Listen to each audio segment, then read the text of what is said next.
Hello friend, welcome to my YouTube channel success. हमारे साथ में मैं सुनील कुमार आपका स्वागत करता हूं। मैं आपको प्रॉमिस किया था, बोले हुए थे कि अगले वीडियो में गवर्नर जनरल पढ़ाऊंगा। तो आज हमने गवर्नर जनरल लेकर के आए हैं रॉबर्ट क्लाइव, जो पहला गवर्नर था बंगाल का। उसके बारे में हम आज पढ़ेंगे। जो रॉबर्ट क्लाइव बंगाल का गवर्नर जनरल 1757 से 1760 तक, और दूसरा कार्यकाल इसके रहा 1765 से 1767 तक। ये दो बार रहे हैं गवर्नर बंगाल का। पहली बार तो 1760 हुआ था और दूसरा 1765 में।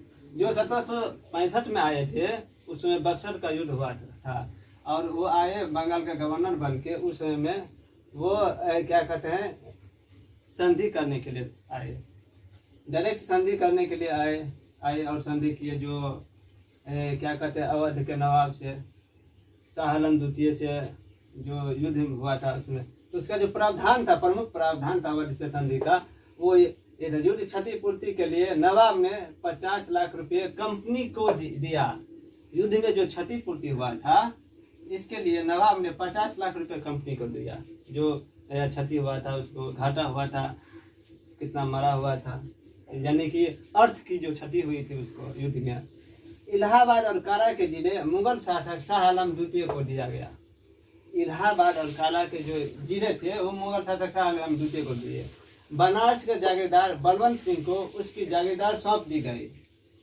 कंपनी नवाब की सीमाओं की रक्षा के लिए सैनिक सहायता देगी, जिसके लिए नवाब को धन देना होगा।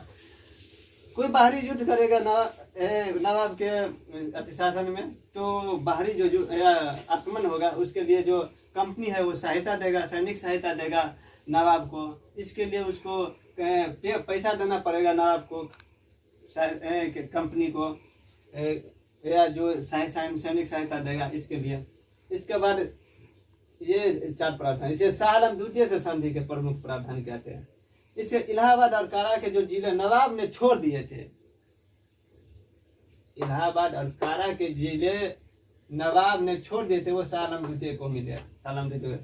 शाह आलम द्वितीय ने कंपनी को बिहार, बंगाल और उड़ीसा की दीवानी अस्थायी रूप से दे देगी तथा निजामत मतलब शासन व्यवस्था का संचालन जो होगा उसके वे के लिए 53 लाख रुपये कंपनी सम्राट को देगा। जो एक है कि जो युद्ध हुआ है बक्सर के युद्ध, जैसे प्लासी का युद्ध है, उसका हम एक अलग से वीडियो बनाएंगे। तत्काल हम इसमें ऐड करते हैं। आगे चलते हैं। आगे, बक्सर की लड़ाई के बाद बंगाल में दोहरी शासन प्रणाली लागू कर दिया गया।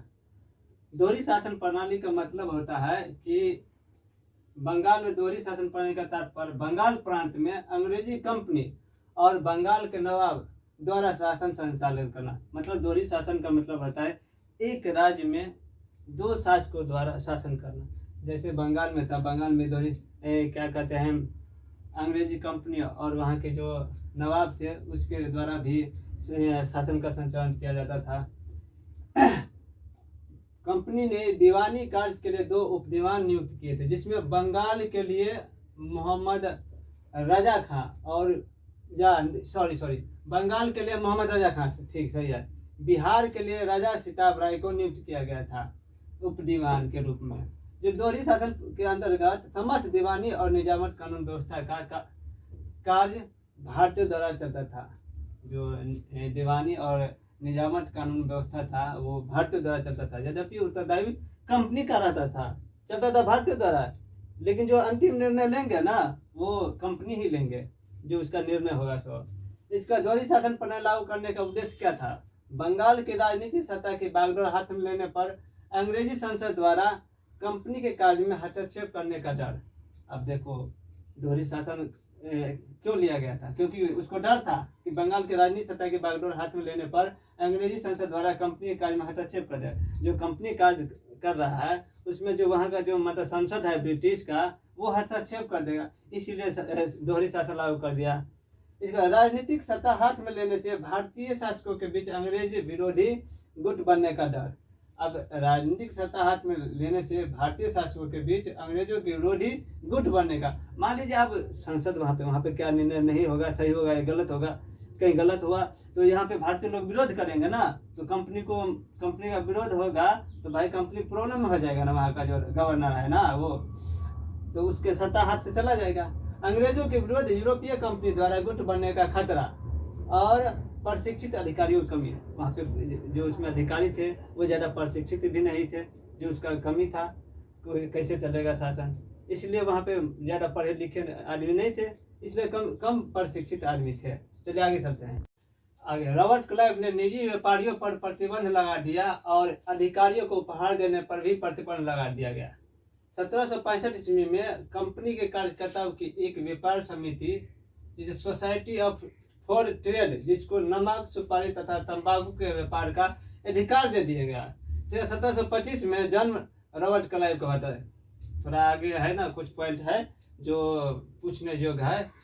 1725 ईस्वी में जन्म रॉबर्ट क्लाइव का हुआ था। 1742 ईस्वी में Robert Clive east India company में एक क्लर्क के रूप में भर्ती हुआ था, परंतु अपने योग्य के बल पर रॉबर्ट क्लाइव 1751 ईस्वी में अंग्रेजी सेना का कैप्टन और 1747 ईस्वी में रॉबर्ट क्लाइव को बंगाल का गवर्नर बनाया गया। भारत में अंग्रेजी सत्ता स्थापित करने का श्रेय भी रॉबर्ट क्लाइव को जाता है। 1765 में रॉबर्ट क्लाइव ने ईस्ट इंडिया कंपनी में फैले भ्रष्टाचार को रोकने के लिए सभी अधिकारियों और सैनिकों से एक प्रतिज्ञा पत्र पर हस्ताक्षर करवाए, जिससे सैनिकों ने विरोध किया, जिसे इतिहास में इसे श्वेत विद्रोह के नाम से जाना जाता है। रॉबर्ट क्लाइव ने सैनिक सुधार के लिए क्लाइव फंड नामक, ये क्लाइव फंड, इसको क्या कीजिए, क्लाइव फंड नामक एक संस्था की स्थापना की, जिससे सैनिकों को सेवानिवृत्ति के बाद कुछ पेंशन मिल सके। 1759 में बेदरा के युद्ध में रॉबर्ट क्लाइव और डचों के मध्य युद्ध हुआ था, जिसमें रॉबर्ट क्लाइव की जीत हुई थी और इसी युद्ध से डचों का पतन प्रारंभ हो गया था।